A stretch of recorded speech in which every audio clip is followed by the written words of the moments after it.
안녕하십니까. 뜨거운 스포츠 분석 김준석입니다. 자, 시청자 여러분, 세상에는 우리를 분노하게 만드는 패배가 있습니다.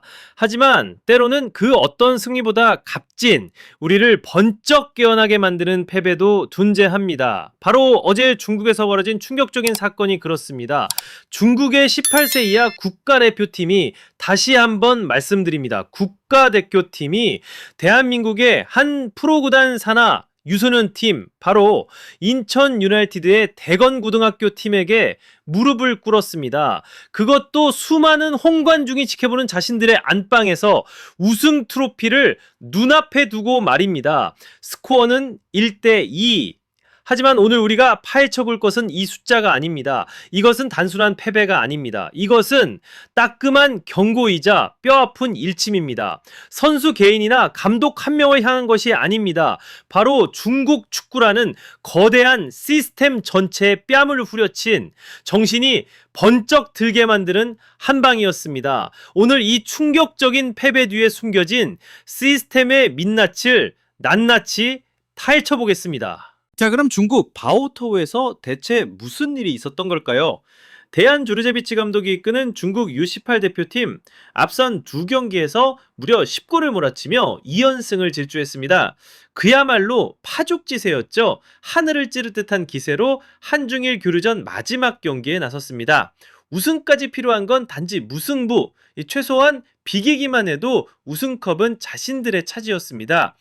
그런데 그들의 발목을 잡은 상대는 대한민국의 정식 국가대표팀이 아니었습니다. 바로 K리그 인천 유나이티드의 미래를 책임질 어린 선수들, 대건고등학교 팀이었습니다. 결과는 어떻게 됐냐고요? 믿을 수 없게도 1대2 패배.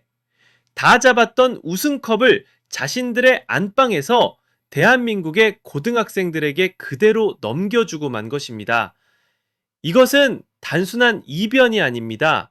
사건입니다. 이 패배가 왜 그토록 뼈아픈지 제대로 이해하려면 먼저 그들이 스스로 만들어낸 거대한 환상부터 들여다봐야 합니다. 대회 첫 경기 자국리그의 바오토우 유소년 팀을 상대로 무려 7대0, 그야말로 무자비한 폭격이었습니다.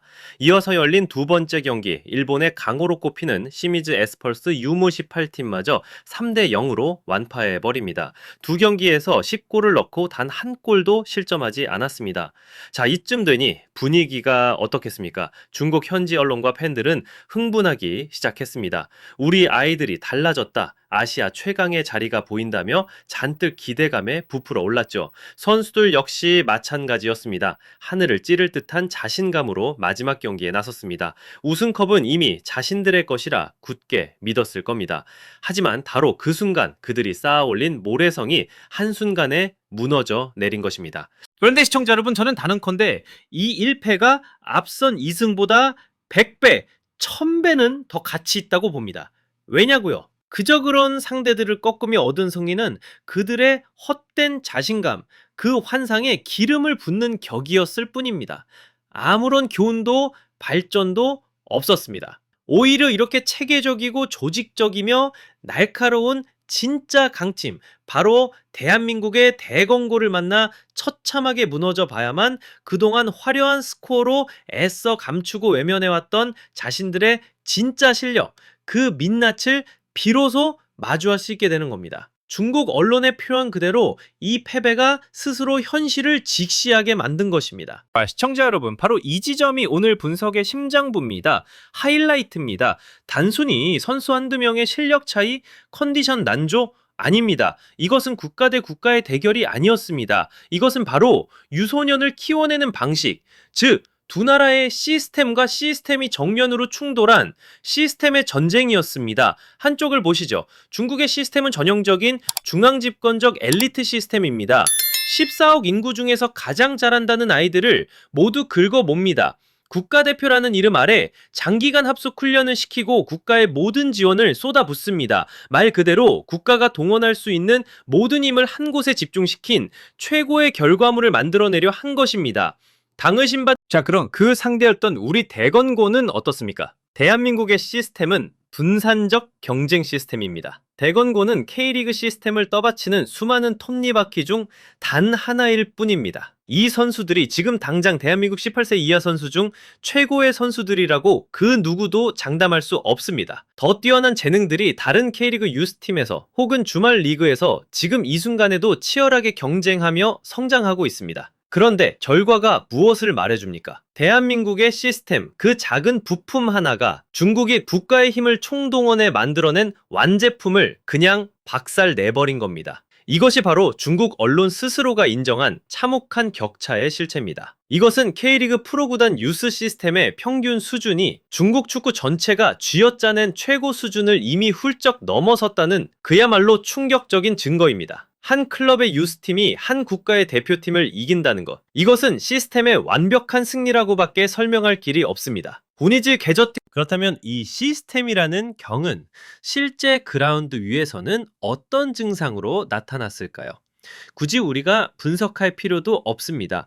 중국 언론이 스스로 아주 적나라하게 지적했습니다. 첫째, 치명적인 약점을 드러낸 중앙 수비 라인입니다. 핵심 수비수로 꼽혔던 펑샤오와 스천, 이 두 선수가 여러 차례 믿을 수 없는 수준 낮은 실수를 저지르며 상대에게 그대로 기회를 헌납했습니다. 대건고의 선제골 역시 이 불안한 수비에서 비롯된 것이었죠. 둘째, 그보다 더 심각했던 것은 바로 무딘 골 결정력이었습니다. 분명 기회는 많았습니다. 수많은 찬스를 만들어냈지만 정작 골문 앞에서 선수들의 슈팅은 번번이 빗나가거나 힘이 없었습니다. 이겨야 한다는 압박감에 스스로 무너진 겁니다. 그리고 그 무력함의 절정은 경기 종료 직전에 터져 나왔습니다. 반드시 넣어야 했던 동점골 기회, 공격수 리위안제의 회심의 헤더가 골문이 아닌 차가운 골대를 때리고 맙니다. 바로 이 장면이야말로 투지와 열정은 있었을지 몰라도 세밀한 전술적 움직임과 결정적인 순간을 지배하는 냉철함이 얼마나 부족했는지를 보여주는 완벽한 축소판이었습니다. 결국 그들 스스로가 백기를 들었습니다. 더 이상은 화려한 수사로도 헛된 희망으로도 진실을 가릴 수 없게 된 겁니다. 중국 언론들은 약속이나 한들 이번 패배가 중국 축구의 민낯을 드러냈다고 고백하기 시작했습니다. 그들은 한국 유소년 축구 후연 시스템의 성숙함과 강점을 똑똑히 봤다고 극찬했습니다. 반대로 자국 선수들에게는 전반적인 조율 능력과 전술적 숙련도가 현저히 부족했다는 냉정한 평가를 내렸습니다. 그리고 마침내 그들이 내린 결론은 무엇이었을까요? 바로 한국의 시스템을 시급히 배우고 따라잡아야 한다는 것이었습니다. 시청자 여러분, 이것은 더 이상 라이벌에 대한 분석이 아닙니다. 이것은 패배를 인정한 처절한 자기 고백이자 뿌리부터 모든 것을 바꿔야 한다는 절규에 가까운 외침인 것입니다. 조문 오르그 시청자 여러분, 이번 패배 당장은 중국 축구의 굴욕적인 상처로 남을 겁니다. 하지만 길게 본다면 이것은 그 어떤 값비싼 영입이나 훈련보다도 귀한 둘도 없는 선물이 될 수 있습니다. 이 중국 언론의 표현 그대로 이것은 희망을 보여주는 동시에 그들의 자만심에 경종을 울린 사건입니다. 헛된 꿈과 환상에서 그들을 강제로 깨어나게 만드는 반드시 필요했던 따끔한 한 방이었던 겁니다. 이제 그들은 가장 어렵고 고통스러운 일을 시작해야만 합니다. 바로 기초부터 모든 것을 다시 쌓아 올리는 일입니다. 그들 스스로가 처절하게 깨달았듯이 단단하고 튼튼한 기초 공사 없이는 대한민국과 일본 같은 아시아의 강호들과 어깨를 나란히 할 높은 건물을 덜고 지을 수 없기 때문입니다. 참으로 의미심장한 교훈이 아닐 수 없습니다. 자, 제 분석 속 시원하게 들으셨습니까? 그렇다면 여러분의 뜨거운 응원을 담아 좋아요 버튼 한 번씩 꼭 눌러주시고 앞으로도 이런 날카로운 분석을 놓치고 싶지 않으시다면 구독 버튼은 필수입니다. 다음에는 또 어떤 주제의 속사를 파헤쳐볼지 여러분의 의견을 댓글로 남겨주십시오. 지금까지 김준석이었습니다. 감사합니다.